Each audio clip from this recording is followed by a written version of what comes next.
Listen, I understand Russell Westbrook is going to play Scott Tyler in the postseason. I understand it, and I understand the reasons why. But 2 games in a row, Russell Westbrook, when the game mattered the most, discombobulated, mistake-prone, not reliable, and in my opinion, disconnected from the rest of the team. But also had a really good game. Like he looked great. Until the game. He was a general out there. He was in command of things. He was the one guy that you looked at and you're like, yep, that dude's a little bit different than the rest of the guys on the court. Until you needed it the most. Twice in a row. 2 games in a row until you needed it the most. So, yes, he's a Hall of Fame talent. He's going to the Hall of Fame. So is Chris Paul. But who won that battle last night in the last 3 minutes of the game? Who? Yeah. And that's what the playoffs come down to, fellas. What do you think we're doing here? And you got a difficult decision. Michael Malone does. Well, if you can get good play out of him through the majority of the game, and the end of the game is your concern, fine, problem solved. Well, I mean that's not an issue. Easier said than done. Are you really going to play him the majority of the game and put in Jalen Pickett in the last 3 minutes? That's tough. Also, I got you because you clearly don't trust Michael Porter Jr. defensively at the end of close games. So, what is your rotation? And are we trusting Russell Westbrook to play with Jamal Murray in the last 3 minutes of a game? Or would you rather have a more reliable, strong, better rebounder right now in Jalen Pickett? It sounds crazy that I'm even saying it, but that's revealing itself. And the degree that Russell Westbrook, sadly, unfortunately, is separating himself from the rest of the team is showing itself. And I wish that wasn't the case because, man, it started off great. But what can I tell you? The reality of the situation is you had a guy who was awesome for the vast majority of the year who doesn't even want to be accountable at this point. And that's difficult. And I think the team can sense it. And I think Coach Malone is sticking by his guy, which is beyond admirable. But the decision that he's going to have to make when it counts the most, Scott, is going to be brutally difficult. Or you're going to find yourself out of the playoffs sooner than later. Yeah, Russ gives you an element defensively that I'm not sure Jalen's at that level, although I think Jalen physically is better than you realize. I mean, he's not afraid to body a bigger guy that switches around and posts up on him.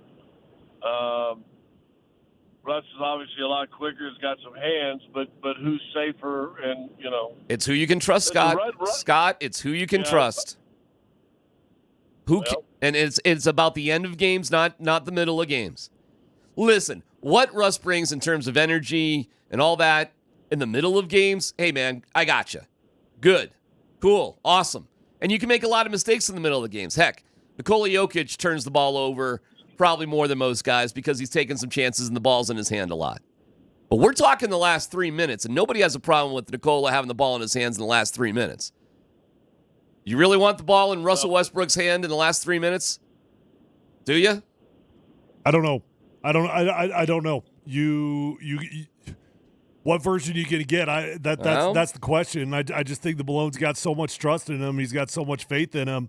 And quite frankly, when it comes down to playoff time, I think that's why you brought him here. You wanted him here. It's why you brought him here, but it ain't gonna. I don't think it's going to work out. But it's why it is why you brought him here, no doubt about it. Yeah. But he ain't that guy, unfortunately, in my opinion. There's still a lot of good stuff, though, man. It's complicated. How can I say that a guy who scored 30 points had a bad game? I can't. He definitely brings things to the court that Pickett does not. Put it that way. What I'm seeing too off the court, or at least with the teammates, is a very DeMarcus Cousins sort of vibe. Great player. Everybody can recognize that. Malone's standing up for him, but he ain't connecting with his teammates for whatever reason. Or not the way Bruce Brown certainly did. He ain't bringing guys together. And listen, I really don't give a crap if guys talk or don't talk. I really don't. But being accountable is a little bit different than whether you're willing to talk. And 2 nights in a row, you just blew out of there. And then last night, when you were asked by Brendan Vogt of DNVR, do you got time to talk? And the answer was, I don't. And I was there for that. I was in the room when that happened, standing about 10 feet away. Russ has his back turned to his locker, fully dressed. Nobody else was in that locker. He was taking his time leaving for whatever reason. And you don't want to just spend a couple of minutes being accountable or saying whatever your truth is to the, the hardcore, 6 media people that were there? Because that's who was there, Scott. It was about 6 of us there. Yeah. And by the way, it wasn't a coincidence we were in that room. We told, hey, you should go in there. Okay, cool. And so we did, only to be rebuffed by Russ. Ain't the charming fellow that we once saw. What can I tell you? And again, do I care if guys talk? Not really. No. Guys really don't want to talk. Guys don't have to talk. But not every guy is a leader, a dog in the house. But Russell Wilson is one of those guys. How many times did Nikola Jokic, after a good game or a bad game, literally refuse to talk while he was in the locker room, Scott? Ever? I can only remember one time, and it was like his first or second year in the league when the language barrier thing in Chicago happened. Okay. And that was more out of embarrassment and feeling kind of led down the wrong path, learning English. Remember, he was learning English basically while all of a sudden starring. But, that was 9 years ago. Hey, it was Russ, according to Michael. It was Russ, according to Michael Malone, who pressed to play. He's the one that said, "I want to play in tonight's game." I think Malone gave him an option. He didn't have to be there. There was he's a fascinating guy, fellas. He's a fascinating guy. And and this is where we're at. I don't know how else to put it. Well, listen, he is a fascinating guy. I mean, from his clothing line that he does that it relates to inner city and charitable foundations. I mean, that's fabulous. He did bring a spark and an energy to the team that was needed. But I'm with you. The only disappointing thing, and listen, he had 30 points through 3 quarters and didn't score in the fourth quarter. And, you probably needed him to be able to score just a little bit, but, that happens. I think they knew that really had one guy that was the threat. Let's concentrate on the threat.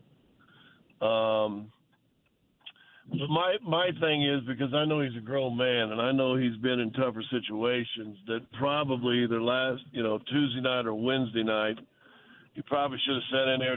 It probably only been 2 or 3 questions, and you probably needed to answer them. And then probably everything would be settled and fine and okay, whether you like the answer or not. It is what it is, I guess. Yeah, but it's frustrating that it's happening with 7 games left. Tell me about it. Because you really don't have time to figure it out. I still say this: you're probably right. Coach is going to have some decisions and maybe live or die by him. And listen, good Russ, you need good Russ. You need attacking Russ and great decision Russ and active defensively Russ. And you talk about Pickett's a rebounder. Russ is a good rebounder too. I mean, sure. He can help you there too. Of course. I am not worried about this team at all from the starting lineup standpoint. But if you remember, we've talked about it, Tyler. You remember this. We talked about it from day one. Who's going to be your bench guy? In fact, I said for this team to be successful, Julian Strother needs to be that guy off the bench that surpasses his second year in the league. And guess what? We haven't seen Julian in 5 weeks. So that bench thing scares me, man. And I know starters play more minutes in the postseason, but there's still minutes out there, and God forbid foul trouble, that you're going to have to rely on somebody to come up and do something positive for you. Yeah, I just keep coming back to the fact that I don't think it's that complicated. You're just going to rely on him. You are. That's what you brought him in to do. He's done a lot of good stuff this year, and I know there's been some frustrating stuff, and last night was a great example of it. I think when it comes down to it, I couldn't care less what he does after the game. Quite frankly, I understand why it could irritate people if he's not held accountable. Whatever. I really don't care. Sometimes it can be an indication of a state of mind, and I'll give you that. And sometimes that could mean that it's not a great state of mind. But I really don't think. Russ has been known as a surly dude forever. Okay, so you're finally getting to see it here a little bit here in Denver. There's nothing new here. This is who he's been his whole life. This is who he's been his whole career. So I'm not panicking over things like that. I couldn't care less if he doesn't face the media afterwards. He has done a lot of good stuff. He brings different things to the table. I guess I'm on the other end of the spectrum here, that he's done enough for me to say, yeah, I'm still going to trust him in the playoffs. And quite frankly, I probably wouldn't change that much. Nor am I going to turn to Jalen Pickett at the end of the game rather than Russell Westbrook. I damn sure would rather have Russell Westbrook out there than Jalen Pickett. Well, so that's actually that conversation is just a moot point. Well, that's I agree. I agree with that, Tyler. I think you're right. You're too far down this road. The thing is, though, are you going to give Pickett some minutes here and there? Has he earned enough to do that? And I'm with you. For good or for bad, Russ is a big part of this franchise. And I think you said it yesterday, Darren. Part of your success or lack of success is probably going to be on his shoulders. And Jamal Murray's. The point guard, starting point guard, and backup point guard are going to probably define this postseason. Okay. I mean, Dmac, you seem like you're ready to just be done with the dude. So I'd be like, all right, well, then what's the solution? No, it's complicated. There is, the solution is this is what you bought. This is what you paid for. You're here. You're finally there. And what do you turn into? Jalen Pickett? You're not doing that. No. Well, you could. You're not. Actually. You're not. You could. And you could also turn to Peyton Watson. You could turn to, frankly, if we're just doing offense for defense, you could put a guy out like Hunter Tyson if you're flip-flopping. There's another question here. Do you trust Michael Porter Jr. in close games in the last couple of minutes on both sides of the court? Quite frankly, I trust Russ more than I trust Michael Porter Jr. Well, there you go. Scott, do you trust Michael Porter? And listen, Michael Malone has certainly shown a tendency to flip-flop offense to defense late in games with Michael Porter Jr. That's happened often. Where are you at with that? I think with your offense, you got to stick with Porter because, even that game a week or so ago, he kind of struggled a little bit offensively and then comes up with a massive three. You don't have – if anything that's been an indication really to me in the last couple of games is you have a lack of shooting, consistent deep shooting. There guys can make them here and there, and Michael Porter's your best. So you've got to have him active, involved, and feeling good, in my opinion. I'm not a Russell Westbrook hater. I'm not. It might sound like it, I guess, and maybe you can sort of throw that on me just bringing these questions up. I'm just telling you what's going on, period. And if I'm telling you that something's going on that's different than earlier in the year, that's just what's going on. It's just different. And right now it's different. I do not trust Russell Westbrook at the end of games. I don't. I understand switching out Michael Porter Jr. here and there. I don't think the plan is to rely on Russell Westbrook at the end of the games. How healthy? Nor was it ever intended to be that way. It might have felt that way because of so many injuries, because Jamal was out, because Aaron Gordon was out, because he became a full-time starter for a long period there. It might have felt that way, but the game plan was always to be a backup to Jamal Murray. That's what the game plan was. How many games have the five guys, the starting five for the Nuggets, actually started this year for the Nuggets, Scott? 20?